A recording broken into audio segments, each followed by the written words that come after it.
how do you define conscious consumerism? So we can just, Divya, you can start. Or we can start back that way. It's up to you. I'm more of like the meditation leader, and you guys are just on your own journey. So I think in the day and age that we live in, where you have a direct connection with the consumer, where you're literally real-time having conversations in social media, being able to chat with someone, being able to pick up a phone and call a company and have a real dialogue, we live in an age where consumers are conscious, and the best way to lead that is to do it through transparency. I think transparency is critical in terms of building a brand and being authentic. It's telling people what's inside a formula. It's telling people what's intentionally left out of a formula, and really keeping that dialogue completely open 360 through conversation, through social media, and also if you're doing business online, through transparency, like on a product page, showing what's inside, what's not inside, and being transparent about it. Awesome. So to me, conscious consumerism, I think I have the same view as Ariana has. It's be very mindful about the choices. When you have two choices, if you can do it very ethical way, even it costs you a little more to go for the organic product, or maybe wake up a little early to go to the gym, and then just making mindful decisions with the choice you have.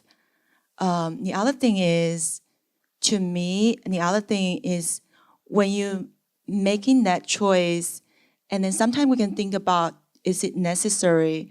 Is it necessary for us to buy the product or buy the experience? A lot of time, because we want that instant gratification, and we were like, okay, I need more because my friend has that. But if we spend a little more time, maybe for the next clothes, maybe we can wait for a little bit, or maybe we don't need that many clothes in our closet. So that's my definition. I mean, how many of us have bought something that we didn't need? If you can raise your hand. Yeah, so I think that's something that it's all very pertinent, especially as women.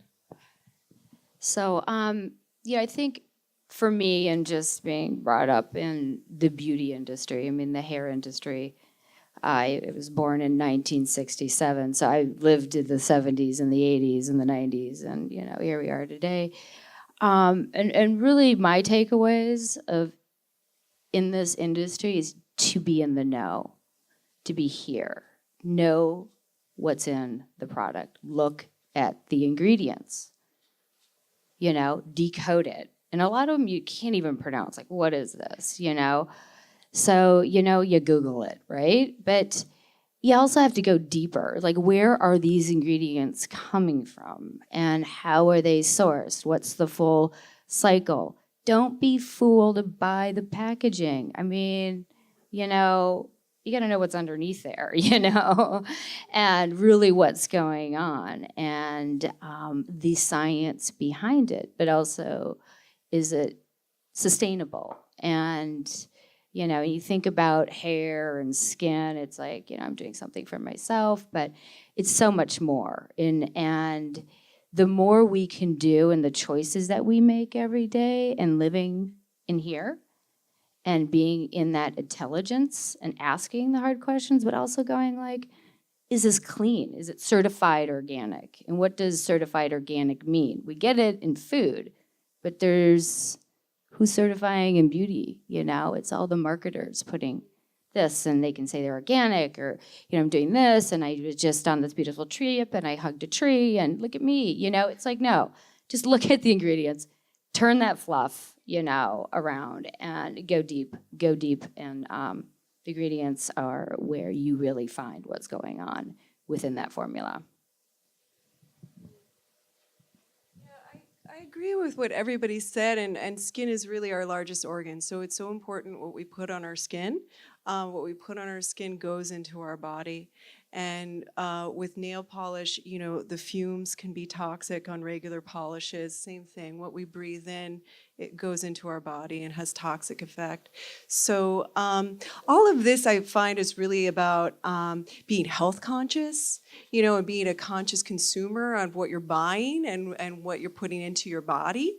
And also the environmental impact, you know, buying organic and how that affects the planet. And then I think there's conscious consumerism that we have buying power. So that is power, who we give our money to and for what. And what does that company stand for? And what are they going to do with that money? And what kind of company culture are they developing? What kind of charities are they supporting? What kind of manufacturing processes do they have and believe in, and all these kinds of things. So getting to know the companies. And are you supporting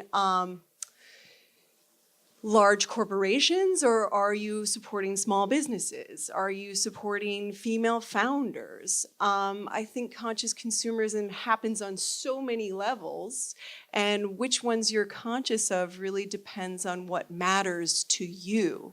So that's probably the first step in being a conscious consumer, is finding out what matters to you and what you want to do with your buying power.